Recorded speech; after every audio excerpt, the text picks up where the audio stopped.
c'est pas grave dinaa déplacé wu. bu ñëpp defee ne yow day sotti du ma nangu loolu. maître El Hadj Diouf. mais ñenn ñi ñu la ñëw. doo xaw a reculer tuuti comme ça ñëpp mën a C'est bon. Massaly c'est bon voilà. C'est bon. allez-y. grand bu leen si gën a. Alors, c'est bon, qu'est-ce qu'on peut retenir de ce renvoi au 8 mai de ce procès en appel? Comme vous le savez, la chambre correctionnelle de la Cour d'appel de Dakar vient de renvoyer l'affaire ministère public contre Ousmane Sonko au 8 mai 2023. Le ministère public et la partie civile, le ministre Mame Mbaye Niang,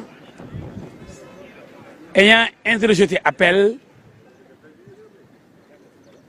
le rapport du procureur déposé, le dossier transmis à la Cour d'appel. Donc les conditions sont réunies pour l'enrôlement. Mais l'enrôlement ne signifie pas le jugement.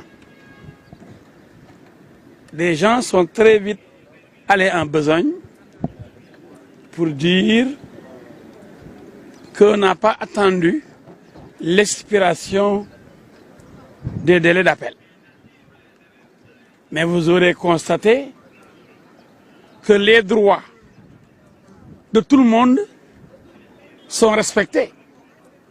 C'est ce qui signifie ce renvoi, mec. Ce renvoi consacre le respect de tous les droits de toutes les parties.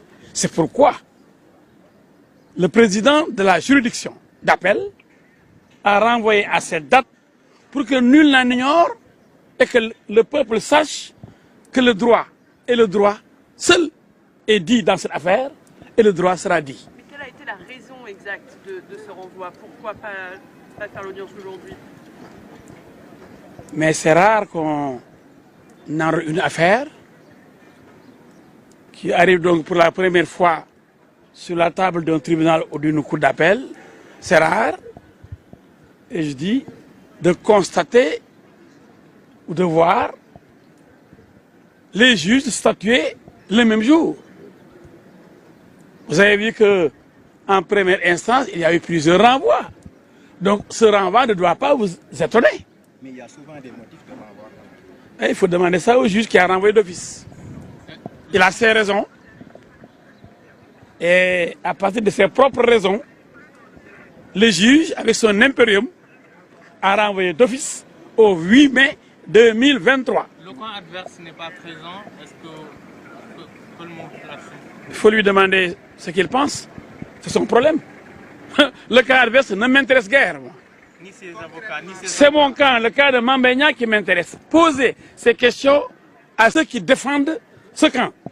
C'est un camp qui ne m'intéresse pas. Alors, c'est ce qui vous intéresse concrètement, maître. Qu'est-ce que vous attendez de ce procès en appel? Vous le verrez. Le moment venu. Nous vous invitons à l'audience du 8 mai 2023. Maître, vous êtes satisfait du renvoi? Ah oui, bien sûr. Nous sommes juristes, nous sommes des avocats. Nous respectons toutes les décisions des juges. Nous ne sommes pas des rebelles. Nous respectons les institutions. Nous ne sommes pas comme les autres. Nous respectons notre justice. Sans la justice, point de liberté. Sans la justice, point de vie normal, point de vie sociale. Nous avons besoin de normes. Nous avons besoin de juges. Nous avons besoin d'une justice. Nous n'avons pas besoin d'anarchie. Véritable enjeu sur l'inéligibilité de Sonko. Est-ce que vous attendez à ce qu'il soit inéligible? Ça c'est vous qui le dites. Nous avons une affaire qui est jugée. On ne parle pas d'élection. Nous ne sommes pas comme ces manipulateurs qui nous parlent d'élection, de tentative de liquidation d'un homme politique. Nous sommes devant une justice. Vous avez vu le palais de justice de Dakar. Ce n'est pas le palais des élections. Ce n'est pas le palais des candidatures. C'est un palais qui garantit les droits des citoyens. Quiconque se sent diffamé, oui, bon Dieu, a le droit d'ester en justice, de porter plainte, qu'on ne nous parle pas d'éligibilité, de